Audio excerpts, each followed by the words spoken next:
some of you might be aware, I'm sure many of you aren't, some of the newbies. I want to talk today about an interesting, amazing, a fanciful, a fantastical, a wondrous, a mind-blowing story of the Sonora Aero Club, okay? And one, Charles Dalshaw. All right, you can see this art here. Like I said, it's the art I have depicted on the wall behind me. Son of Overbrook, yeah, it looks like you've seen this before. It's completely fascinating, guys. So let me give you a little traditional conception of flight before I go into this. All right, we're told that in 1783, we saw our first hot air balloon, all right? And then in 1891, there was something invented called a glider, all right? And you can kind of see a little bit of the depiction down here at the bottom of the screen.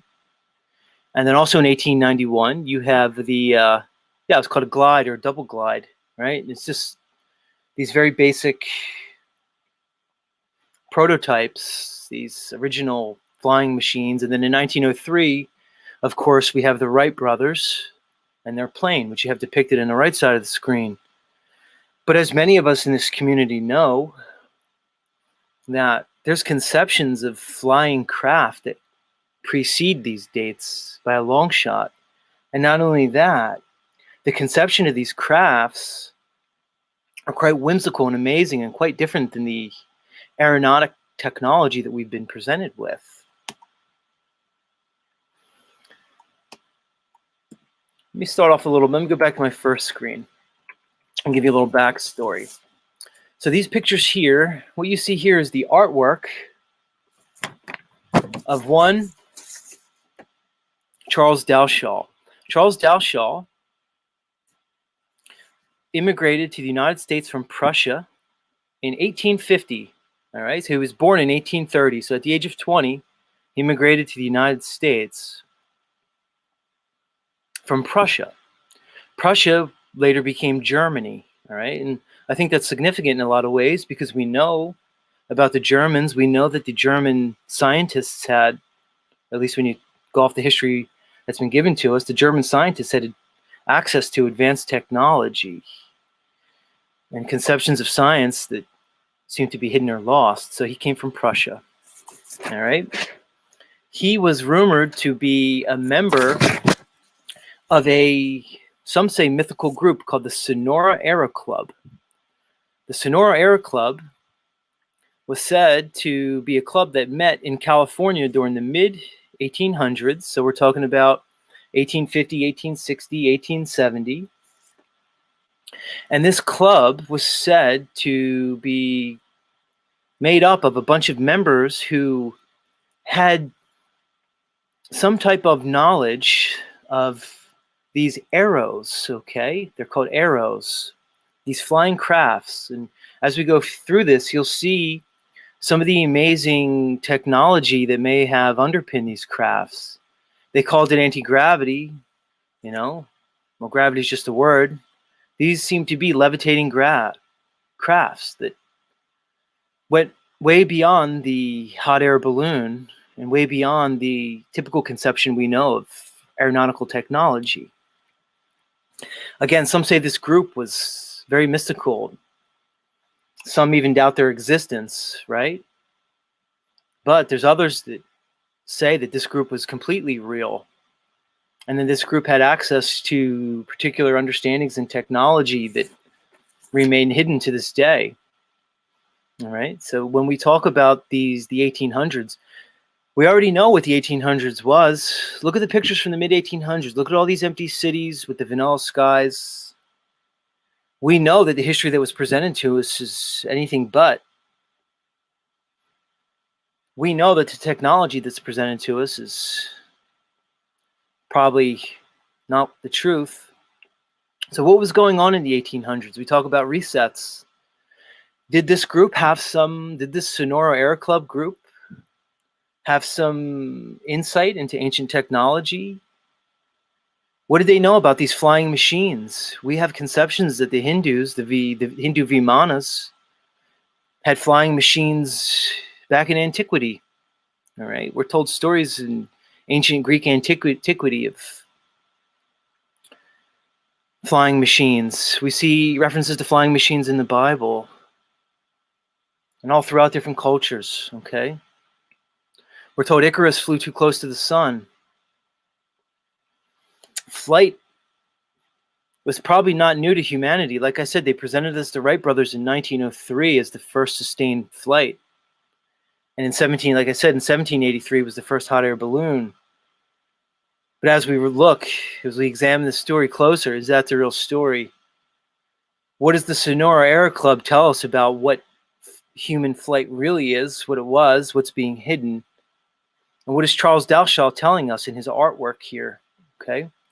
Like I said, Charles Dalshaw, whose art you're looking at right here displayed on the screen, was simply one member of the Sonora Aero Club. Like I said, they met in the mid-1800s. He immigrated to the United States in 1850. He was born in 1830. You see how old some of this stuff is. He was a member. He said he wasn't a designer. He was the artist and kind of kept the conceptions, right? They would come to him. He'd draw them out. Like I said, they'd meet each week. And the goal is each week they'd sit down and each member would have to give a concept, all right? What I find so interesting about these flying machines is these guys, it appears, they weren't trying to figure out how to fly. It looks like they were trying to figure out how to make flying fun. It looks like they were experimenting with flying. Flying was an art form to them. But here we're presented with the bullshit conception of the Wright brothers in 1903 in their planes. Okay, we're told that Lindbergh made the first transatlantic flight in 1927. And the funny part is, if you look in the history of flight and aeronautics and things like that, it goes on to talk about Sputnik, the moon landing, the space shuttle, and everything like that.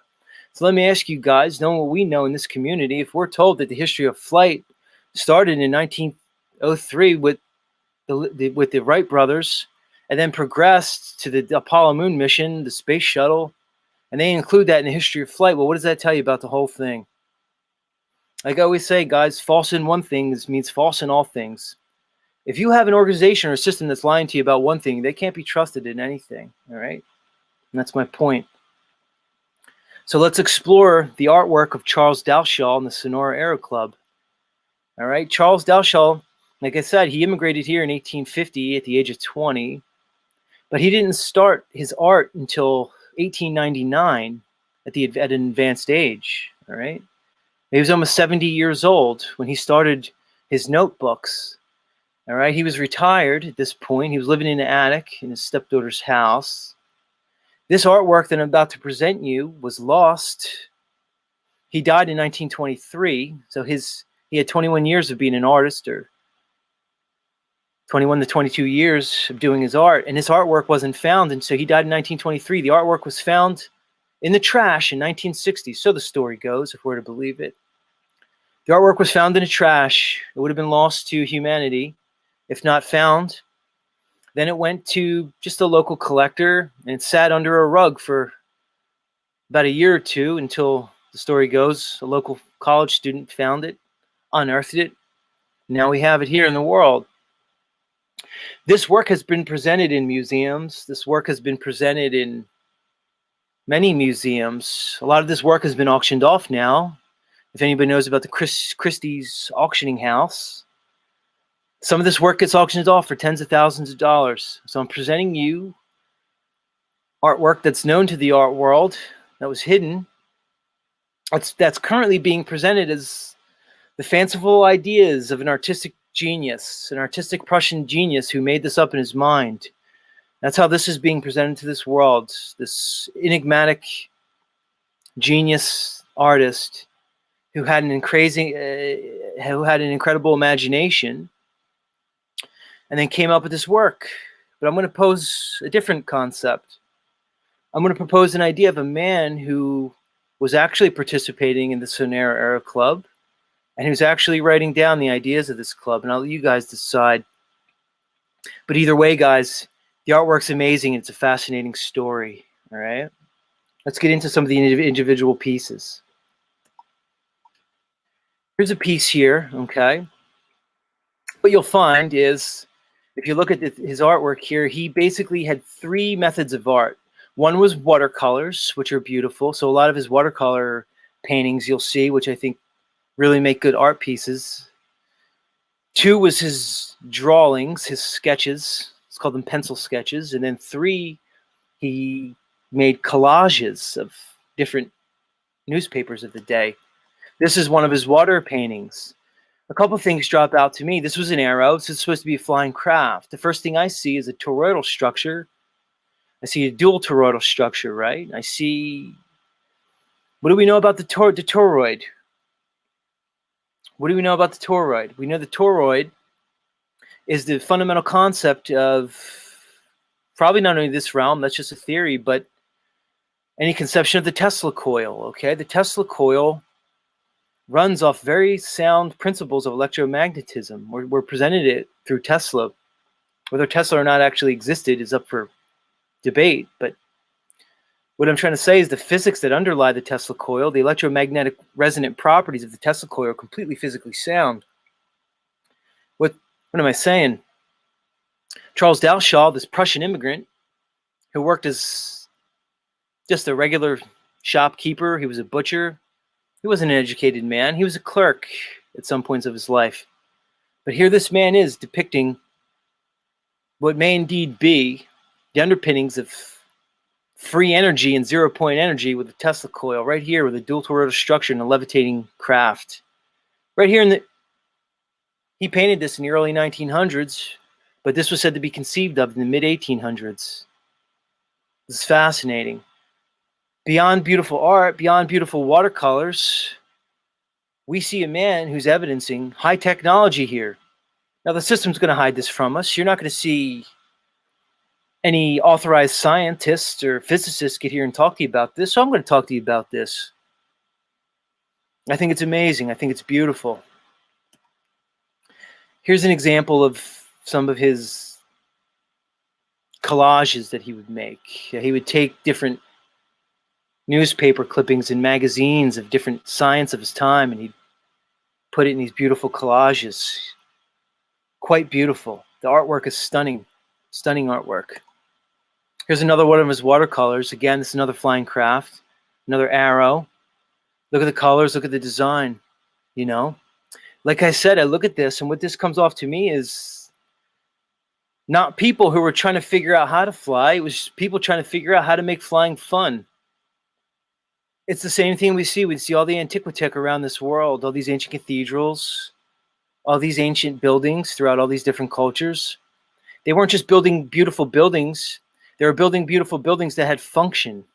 There was something about the beauty and the function that went with it. It was a different conception of mankind. It was a different conception of engineering and what it was to be a human. Their structures were built into humanity. Okay, the artwork, the resonating characteristics, it was all part and parcel of being a human.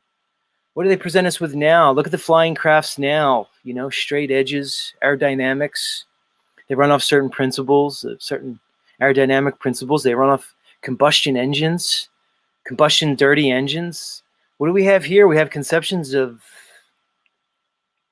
these arrows that levitate and float, and they're beautiful. You know, what was it? Did they have some kind of technology? Did they have knowledge of electromagnetics? And what was it? You know, is it possible that our atmosphere was different? You know, shout out to Mr. Martin Liedtke.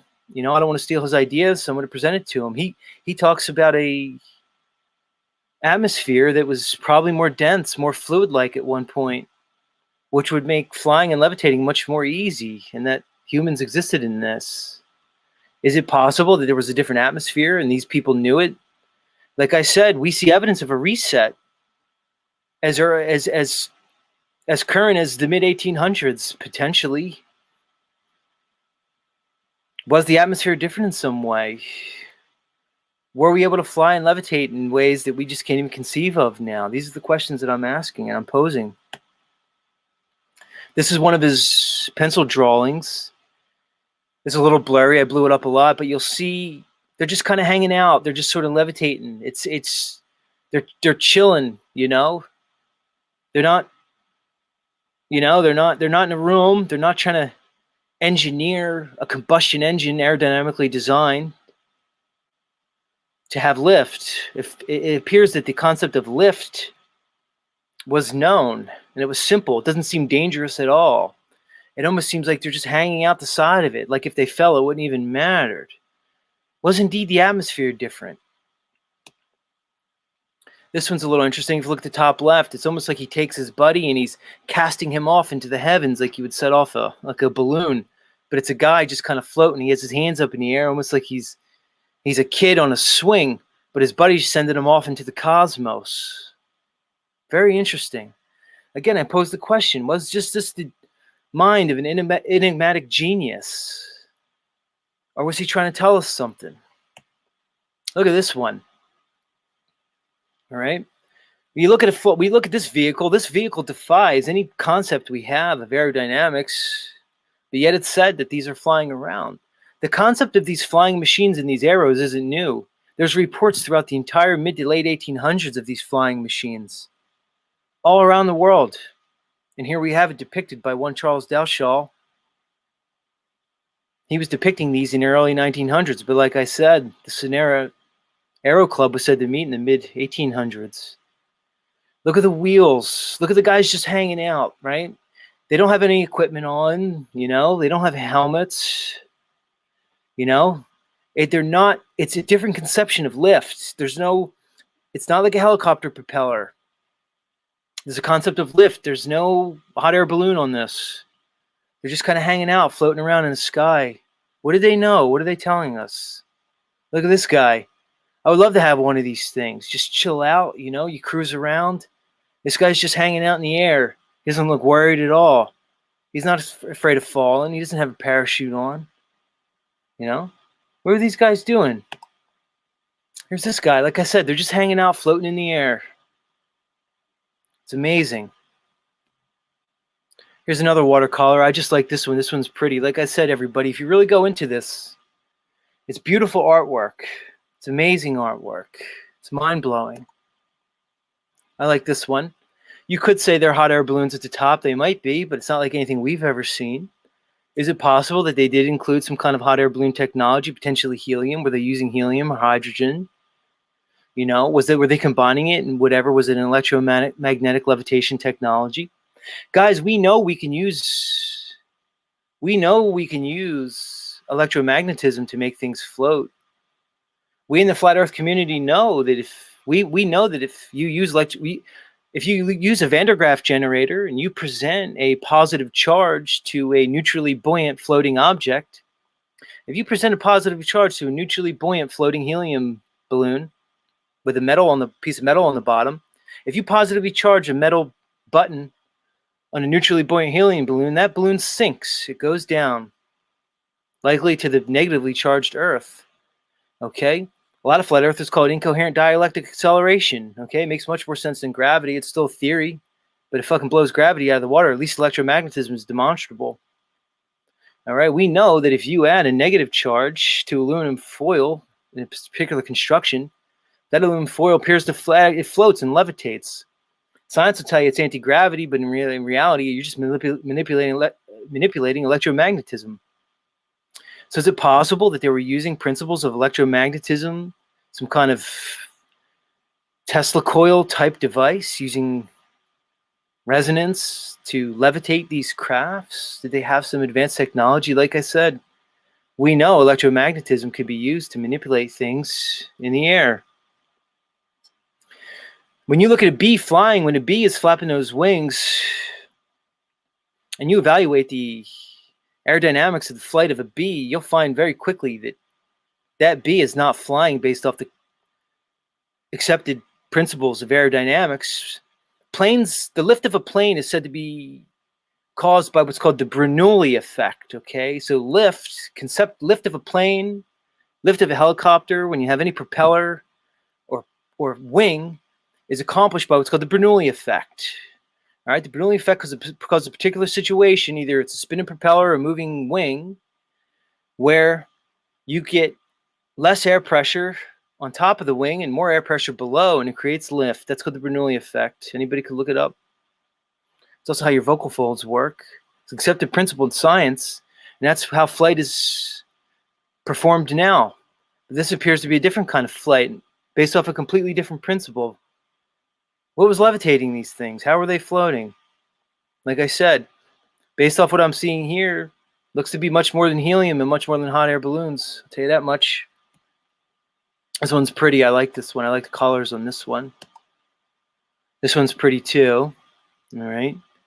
He incorporates the colors nicely. But again, like I said, they weren't figuring out how to fly. They were figuring out how to make flying fancy. Okay. Here's another one. You can see the people in here. Another beautiful one. Okay, this is all his these last couple were the watercolor ones. This one looks interesting. Almost looks like a spaceship, or what they present to us is some kind of spacecraft. Here's another one. Beautiful. If this isn't beautiful, amazing artwork, guys, I don't know what is. It's endless. Like I said, this man, he had no formal training in art. This guy worked his whole life. Like I said, he was a butcher. He was a clerk. He wasn't an artist. He wasn't a trained artist, I should say. He certainly is an artist. He wasn't an engineer. Like I said, he wasn't an engineer. Look at this, guys. So I just showed you beautiful, kind of goofy art depictions. Look at this, guys. Did I say Tesla coil or did I say Tesla coil? Because if that doesn't look like an electromagnetic piece of equipment, if that doesn't look like a conception of Tesla coil, I don't know what is. I don't know what does. Look at I want everybody to look at this right now. This was found. This would have been lost if you go by the story. This would have been lost to the times. This was found in the trash. This was a 70 or 80-year-old man dropping down what a conception would be of free energy right in front of us. At least that's what I think. There's another beautiful one. Look at this one. Again, principles of free energy potentially. I don't know. I'll leave it up to you guys. Here's a Zeppelin. Like I said, here's another beautiful piece of art. He would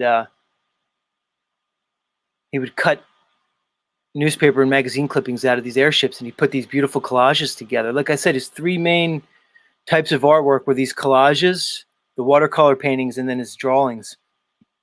This is another pretty one. Again, you see almost a mix of technology here. You see wheels, conveyor belts, what looks like potential balloons, whether it's hot air, helium, hydrogen, or otherwise.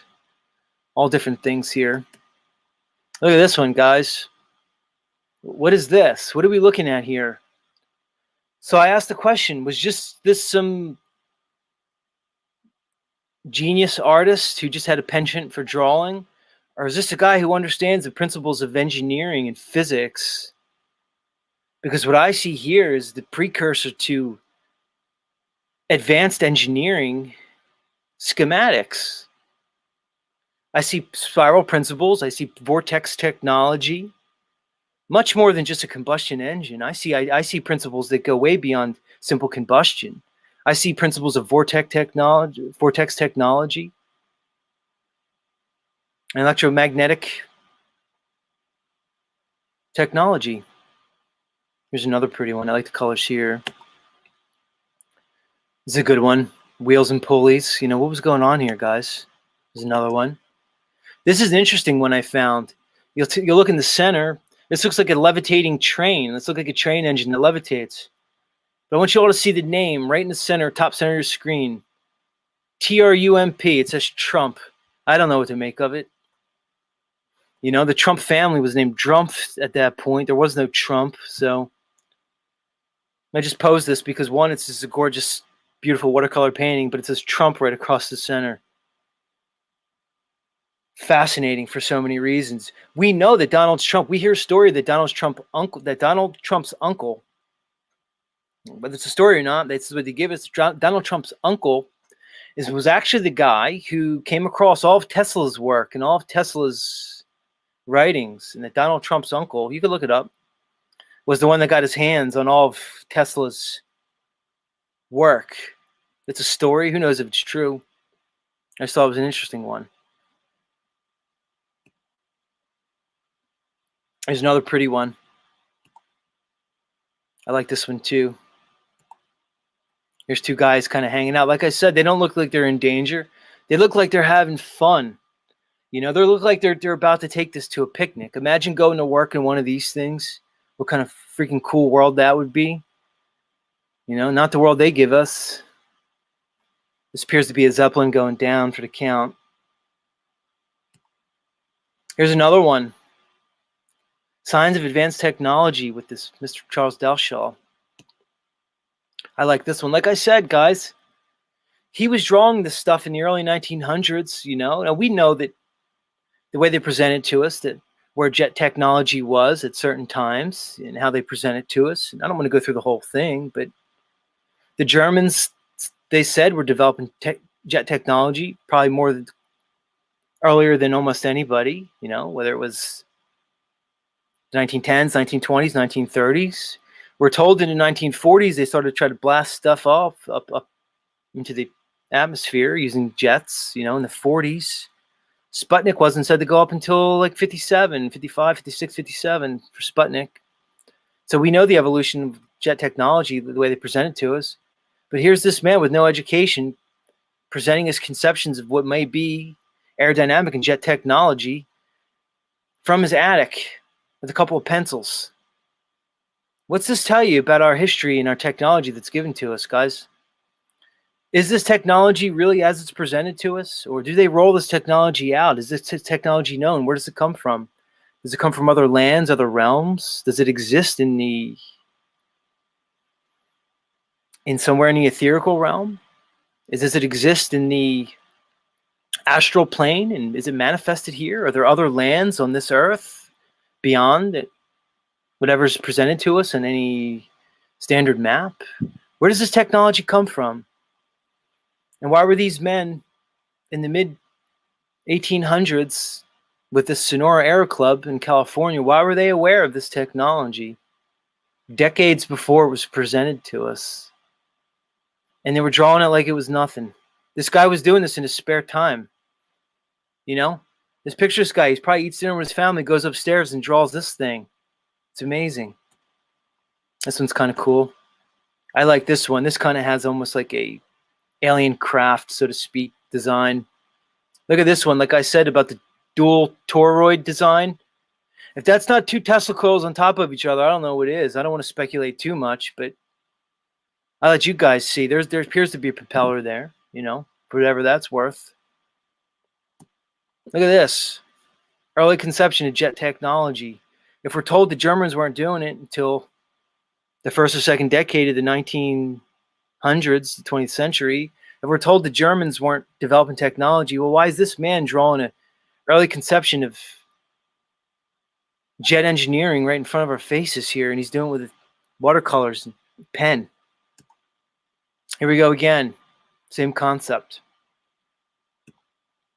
This one's beautiful. Like I said, guys, above and beyond what I'm showing here, the artwork's gorgeous. Like I said, guys, I'm not making this up. This artwork, you can find it. It's in museums, presented all around the world. It's been auctioned off to private buyers through Christie's house for tens of thousands of dollars. I think the highest one went for $20,000 last I saw in 2016, but I might be wrong about that. What is this? What are we looking at here, guys? What could this mean? Because the system in the world is going to present a certain idea of this, and the average normie is going to take it. But what do we think of this? Based off what we know, like I said, we see a presentation of history that's quite different than the one that's given to us. We see a history that, like I said, we see antiquitech that goes beyond any understanding of the technology they had at the time based off the history they gave us. We see empty cities in the early to mid 1800s that make no sense, and structures that could not have been built based off the technology at the time. So what am I saying? Not only did we have these huge cathedrals that in no way could have been built based on the technology they gave us and surpasses anything we could do, structures that show form and function, that integrate with probably the human body and the human psyche in ways we can't even imagine. We see the same thing happen in the air with aeronautical technology. This one's beautiful too. Look at this, guys. Wouldn't you like to jump on that and just take a trip? You know? I guarantee if you showed up on a date with one of this and your chick got in, you're guaranteed to get laid that night, guys. We're really missing out, man. They're screwing us over. Could you imagine showing up, you know? Come on, Lika. Could you imagine Martin Lika on this thing? He shows up, picks up his sweetheart, you know? They got Chief Crow playing on the radio with their airship to Tataria. Martin and his nice lady, you know? A young Anne Margaret, you know? Picture it, Martin. That'd be a date. Pack a lunch.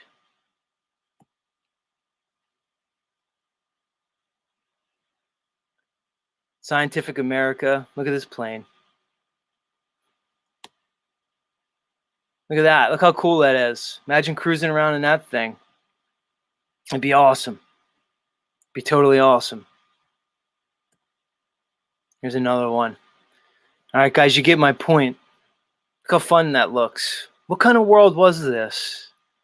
Look at the world we live in now of straight lines and right angles. In stonemasonry, they call the right angle the angle of sorrow because energy dies there. Think about a right angle. You know, it's two straight lines that come together and converge perpendicular to each other. How can energy flow along that angle? Is that conducive to smooth energy flow? Right angles are the angle of sorrow, and that's what they give us. Look at our houses. Squared off walls and ceilings, you know? Another beautiful one. And again, another collage. Look at this one, the last one again. So